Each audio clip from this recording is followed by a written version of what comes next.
In 2023 alone, over 17 million brick-and-mortar businesses closed down, among the total of 60 million across the country.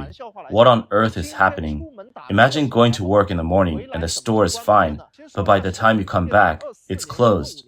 Recently, a social media account under the name Jinko Yuyan posted a video revealing the high frequency of closures and transfers in ownership for food shops and stores at the entrance of its residential area. Some stores even put up dramatic clearance sale advertisements like Spring 2024 Special Sale, Final Markdown, Truly Saying Goodbye, clearance price at 35 yuan per item. There's another sign that reads, End of Business, Making Money is for Fools. The shop's name is Hezi Wanmu Supply Chain Management Company. Jinko Yuyan commented that the slogan about making money is for fools is shockingly blunt. A closer look may unveil how fiercely small businesses are struggling. The continuous deterioration of China's economy has led to widespread industry decline. This shocking promotional slogan reveals the despair and helplessness of many merchants.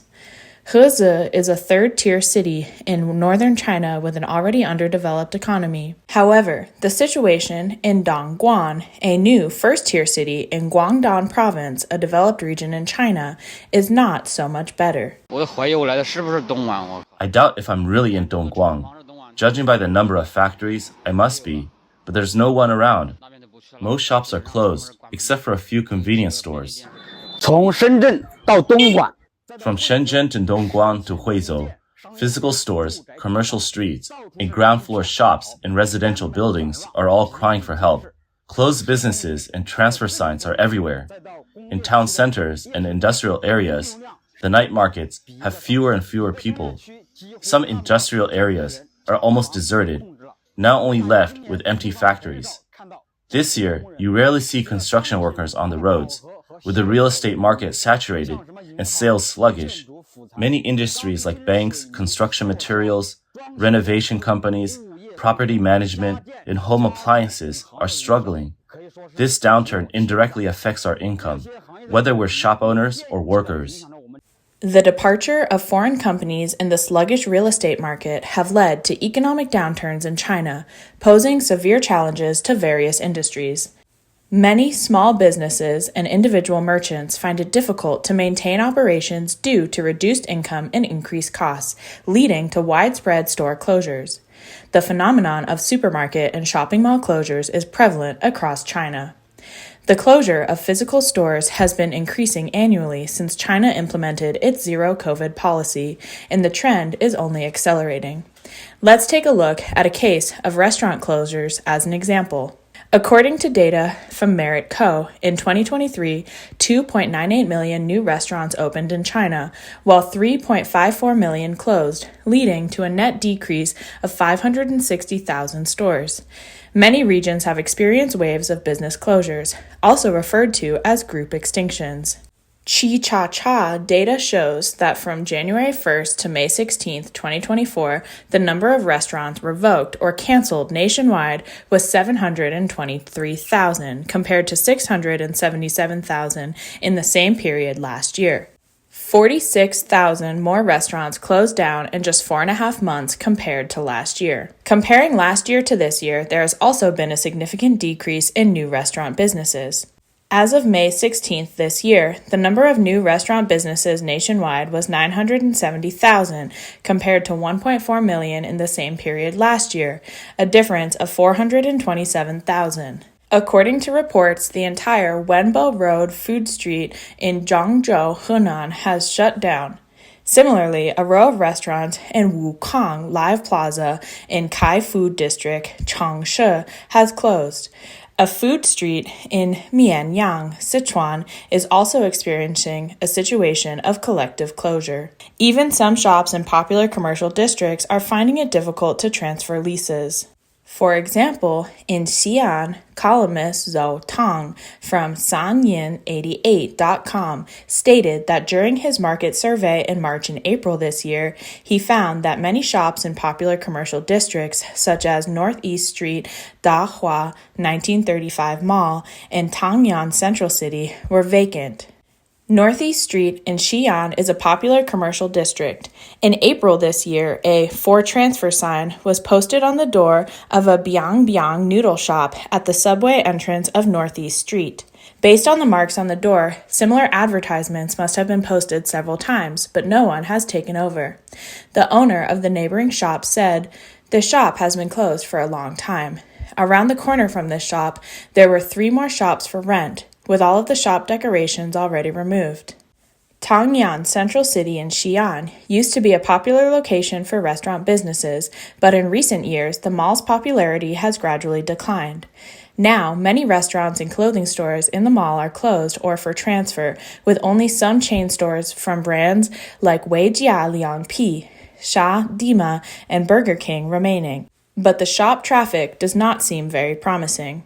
Recently, a self-media personality from Zhejiang named Xiaoma posted a video sharing that he finally had to close down his restaurant, losing 300,000 yuan in 12 months. He said that after the COVID-19 lockdowns were lifted, he thought the restaurant industry would be blooming again, so he invested 500,000 yuan to open a Sichuan restaurant franchise. At that time, many of his friends also started opening restaurants.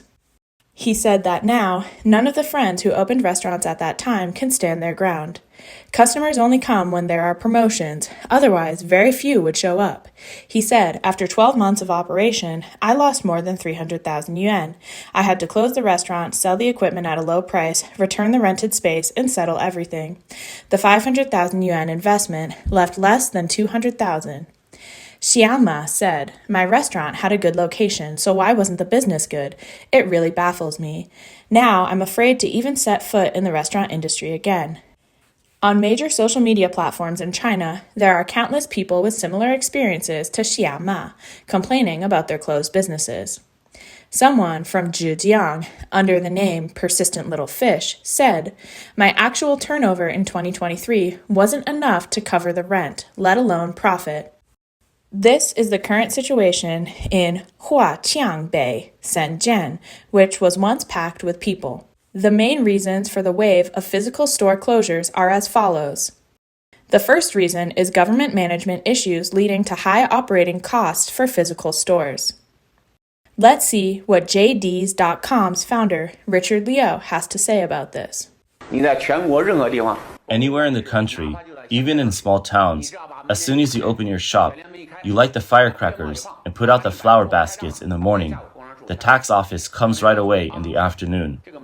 They tell you the storefront has a fixed tax of 2,000 yuan a month. No matter how big or small your business is, you must pay 2,000 yuan a month. Then the urban management officers come for their fees. The health department comes for garbage collection fees. The small business association comes and says you have to subscribe to their magazine. A dozen government departments come to collect money. Online, there's none of this. The tax office doesn't bother small online sellers, which creates a huge unfair advantage. Physical store owners simply can't compete with online stores. Richard Liu highlighted that many small businesses cannot afford the fixed tax of 2,000 yuan per month. Regardless of whether your store is profitable, you must first pay this fixed tax. In addition to the departments Liu mentioned, the fire department also collects fees. To open a store, you need a fire safety certificate, and the fire department will use this to extort additional fees, forcing businesses to purchase designated fire safety equipment, which further increases costs. The second reason for massive physical store closures is due to the waves of salary cuts and unemployment hitting various industries nationwide, thus reducing consumer spending power. Since last year, even traditionally secure jobs, such as civil servants and bank employees, have experienced significant salary cuts. Teacher salaries are also decreasing or are delayed. Recently, there have been continuous reports of salary cuts in the banking sector in China. One social media post mentioned experiencing 2 rounds of salary reductions, with their average monthly salary being halved. The latest report stated that a customer manager at a local bank who used to earn over 10,000 yuan a month now has a salary of less than 1,000 yuan, a drop of over 90%. Some banks are even demanding salary refunds from employees. Industry insiders believe that with the gradual improvement of deferred performance pay and clawback systems, the trends of banks demanding salary refunds from employees is increasing. The banking salary system might also undergo further changes in the future. It's not just banks. Even civil servants previously considered privileged are now experiencing salary cuts. With the collapse of China's real estate industry, local governments' land sale revenues have plummeted. Ministry of Finance data shows that after local government land transfer revenues reached a historic high of about 8.7 trillion yuan in 2021, they fell to about 6.7 trillion yuan in 2022, a decrease of 23.3% year-on-year. In 2023, it further decreased to about 5.8 trillion yuan, down 13.2% year-on-year. Coupled with continuous economic deterioration, fiscal revenue has sharply declined. With local governments heavily indebted, many have an actual debt ratio exceeding 100%. As governments run out of money, civil servant salary cuts have become increasingly common. Insiders reveal that in some areas, civil servant salaries have been reduced by about 30%. Residents in various parts of China have shared with overseas medias that civil servant salary cuts and delays are widespread, directly affecting people's lives. Ms. Zhou from Jiangsu said, "People within the system who used to earn 13,000 yuan a month now make only about 10,000 yuan. Civil servant salaries have dropped by 30%. She also noted that the Chinese government actively controls public opinion, and information about layoffs and salary delays is quickly censored once it emerges. Mr. Zhang, a civil servant in Baoding, disclosed that since January this year, his city has begun delaying civil servant salaries. He said, March salaries was delayed by 10 days. Now it's the end of May, and April salary still hasn't been paid. The county's economic situation is worse. We are in the city, and our friends there say county salaries haven't been paid for 3 months. Mr. Zhang mentioned that his salary has been cut by about 10%, which means he loses 400 to 500 yuan per month, which greatly impacts his life. His wife, a middle school teacher in the city, has also had her salary cut by several hundred yuan and faces delays in payment. Mr. Wang, a teacher at a middle school in Luzhou, Sichuan, said their salaries have also been cut, some benefits canceled, and performance bonuses reduced by 30%, paid in installment. These are the groups who previously had stable incomes. Now even they are experiencing salary cuts, let alone ordinary workers and employees.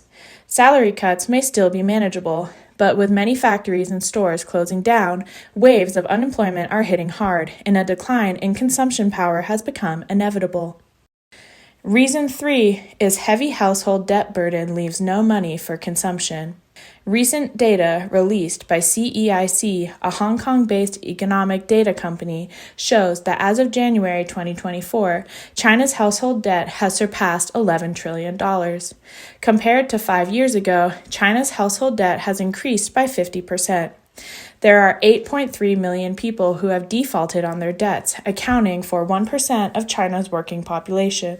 Economic experts told Voice of America that the main reasons for this are mortgages and changes in consumption habits. However, government policies that focus only on production and not on consumers and residents also play a role. A researcher at the Peterson Institute for International Economies, Tai Lei Huang, told Voice of America that China's personal debt has skyrocketed over the past 5 years, with mortgages being the biggest factor. On November 6, 2023, Executive Vice Chairman of the Academic Committee at the China Institute for Innovation and Development Strategy, Huang Qifan, stated at the Consumer Forum of the 6th Huangqiao International Economic Forum in Shanghai that the development of China's real estate market over the past few decades has led to high residential debt from real estate consumption. The proportion of real estate debt to household income for Chinese urban residents has reached 138%. Many Chinese families spanning 3 generations refrain from spending to collectively pay off their mortgages. Additionally, many Chinese people are forced to lie flat or let rot. Since the beginning of this year, it has become popular among young people to adopt to Tens no youths lifestyle, which includes not getting married, not having children, and not buying houses. The fourth reason is competition from e-commerce platforms. In most cases, the prices of goods on e-commerce platforms are much cheaper than those in physical stores. This is because e-commerce has cost advantages over physical stores. First, physical stores have to pay rent and employee salaries, along with utility bills for the store, making it hard to reduce cost. These expenses are added to the product prices. In contrast, e-commerce can be operated from home with fewer employees and can rent a room to store goods if needed, resulting in much lower costs than physical stores. Second, physical store owners often have to source goods through several intermediaries, further adding more costs that ultimately go to the selling price. E-commerce, on the other hand, often sources or sells directly from manufacturers, eliminating middlemen, which helps save a lot of money. 有人大胆预言， Some predict that 90% of physical stores in China will close by 2025. Is this prediction coming true? Those of us in the physical store business are hoping for better days, but reality shows business is getting worse. It pains me deeply. Day and night, I hope for a booming business, but all I see is neighboring shops closing down one by one. In summary, the widespread closure of physical stores is not only due to cost issues, but also primarily due to weak consumer demand. High debt, rising unemployment, the departure of foreign companies, falling exports, and economic deflation have driven China's consumer confidence to new lows. According to iResearch's 2023 China Consumer Insight White Paper, over 92% of consumers reported that they have been more cautious with their spending habits, often requiring careful planning or reduced spending.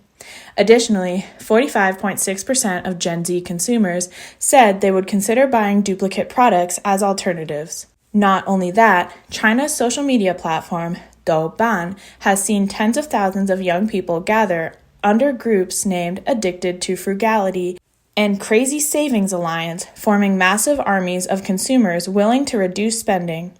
The chilling economic environment under the Chinese Communist Party's governance has led to shrinking wealth for the middle class and the wealthy fleeing, with luxury goods consumption in the Chinese market also looking gloomy. China's market is one of the main markets that global luxury groups rely on. For the past 20 years, the growth of the global luxury market has mainly been driven by emerging economies like China. According to the latest research by Bain, the top 2% of customers contribute about 40% of global luxury market sales, with some luxury brands, VIC, very important client, sales concentration in the Chinese market exceeding the global average. However, luxury goods are gradually losing their market in China, with many luxury stores closing down since 2023. What does stagnant consumption mean for the economy? According to economic principles, the economic cycle includes production, distribution, circulation, and consumption.